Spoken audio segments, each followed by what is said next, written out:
Good morning, everybody. Hope you all are doing well. I was inspired to come on here to give you guys a message. Not my typical content here on YouTube, but I just wanted to do this, and because I got some happy mail. Yes, I got Ashley's book. I had the Kindle version that I started to read, but I really wanted a physical version to make this next part very easy. I was looking to see who I can connect with, who wanted to give a message. And the first thing I'm going to do, though, is draw some three cards from here.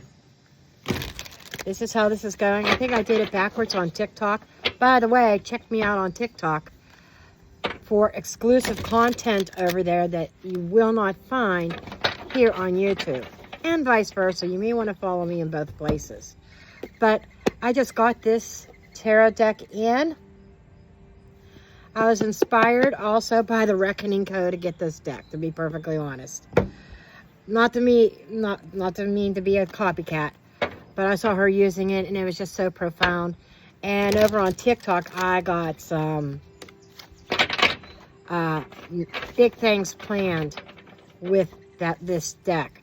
But I want to draw 3 cards and lay them face down. Who I'm channeling today is somebody we haven't heard from in a long time. I thought that I would channel like one of the Idaho 4 or something, but Mica Miller wanted to come through. And at first I heard Mica, and then I'm like, oh my gosh, I know who that is. And I had a brain fart trying to remember her last name. And I was going to go on Google to find out her last name. All of a sudden it came to me, Miller, Mica Miller, how can you forget? And then she kind of chuckled. It's just been so long since we heard anything about the whole situation down there in North Carolina, right? So she wants to give us a message from the blueprint and from the cards.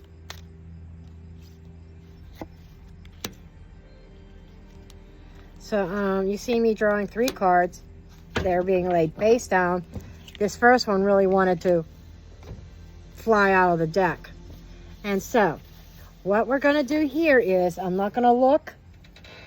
I'm just going to fan through the pages, and whatever I stop at, wherever my finger is right there. Okay?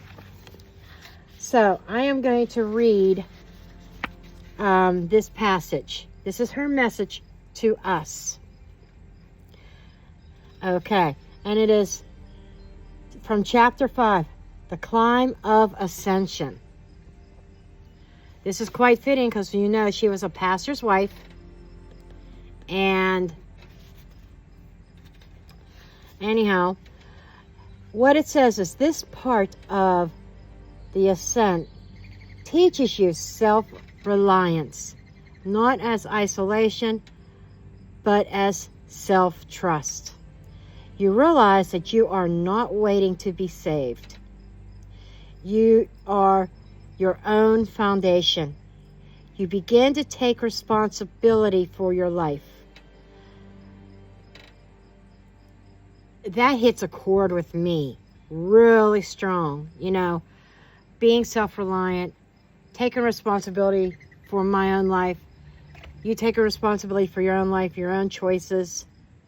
And it's not out of shame, but because you now understand your creative power.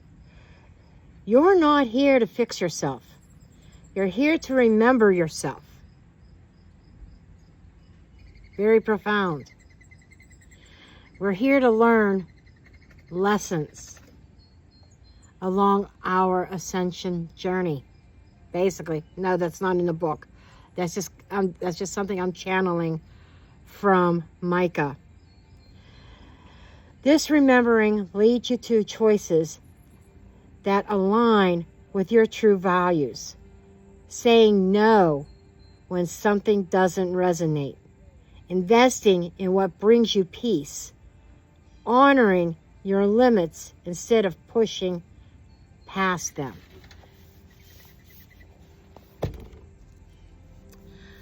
Comment below how many did that like just almost tear your heart out? Like really, to me, it's like I'm getting goosebumps. Let's see what the cards are. That passage pretty much speaks for itself. We've got the Five of Candles. The Five of Candles is the Five of Wands. And it's Joseph and his jealous brothers. So, they're jealous of you. People are jealous of you. People try to shove their own beliefs down your throat. People try to put guilt on you. And it's not your guilt to absorb. It's not your guilt to accept. It's their own, because they're jealous of where you are heading spiritually. And the message of the Five of Wands comes from Genesis 37:7. And come, let's sell him to the... I'm not going to try to pronounce these because I'll butcher them. But I think Ishmaelites, and not lay our hands on him. After all, he is our brother, our own flesh and blood. His brothers agreed.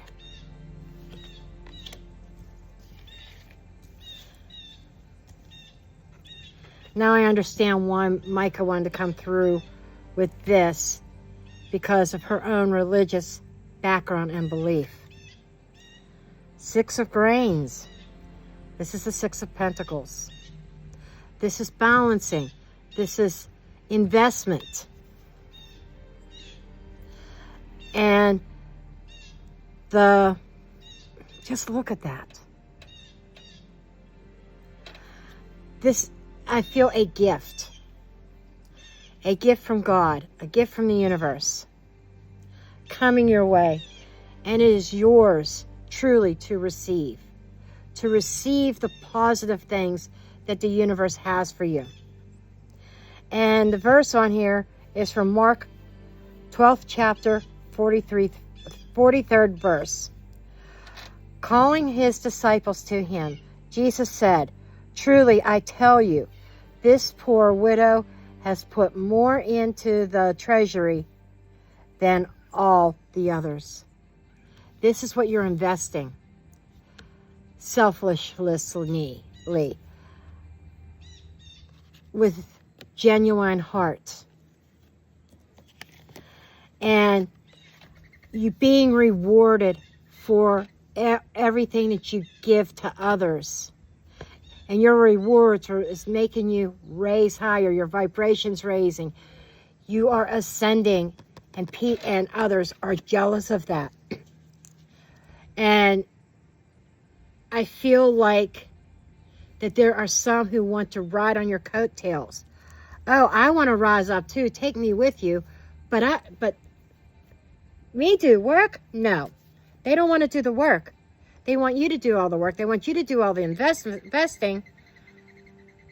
Meanwhile, behind your back, they're ridiculing you. They're trying to bring you down and make you look bad. And this is like, I'll be shocked. I'll be floored if this next card is a 7. Almost. It's an 8. 8 of Feathers. This is the 8 of Swords. Okay. And this is about Jonah, in the mouth of a whale. It's a story of survival. It's a story of freeing oneself. And from Jonah, 2nd chapter, 2nd verse, he said, "In my distress, I called to the Lord, and he answered me from deep in the realm of the dead. I called for help, and you listened to my cry." Remember that, those of you that know your Bible, you know that Bible story. So this is a story about people wanting to trap you in their narrative, in their drama. They want to trap you and hold you hostage so that you can't ascend. But you are ascending. And you have put more of yourself into life, into others, into giving than everybody combined. And reap your rewards. What you put in is coming back to you tenfold.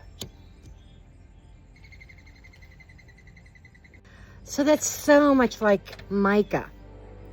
And it's kind of a mirror reflecting back as it almost feels like she was describing her own story, but her story is not unique. She's telling me the characters may change. The backdrop, the stage might be switched up, but the core of the story remains the same.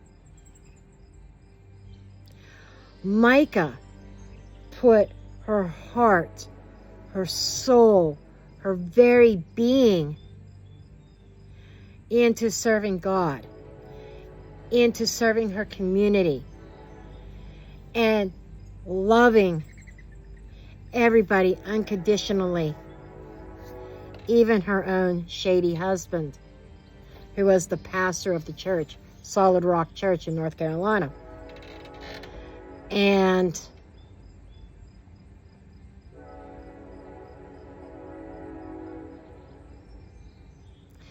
she went through a lot of that jealousy phase, even her own husband being jealous of her because of her popularity, because of how people were drawn to her energy.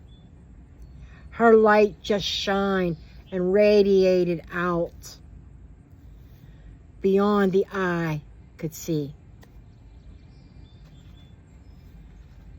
And she refused to be defeated and allow others to dim that light. Two of feathers.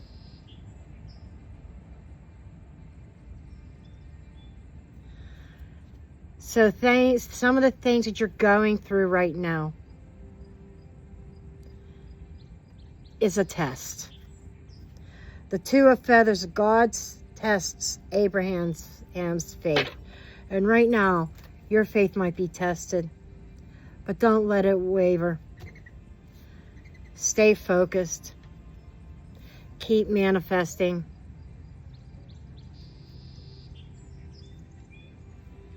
And allow Spirit to guide your decision making.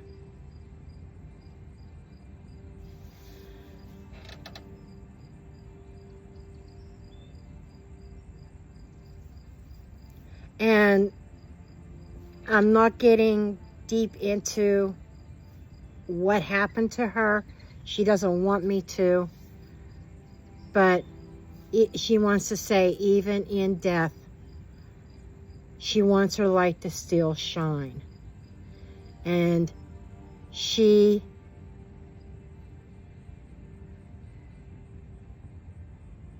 wants me to go ahead and say it.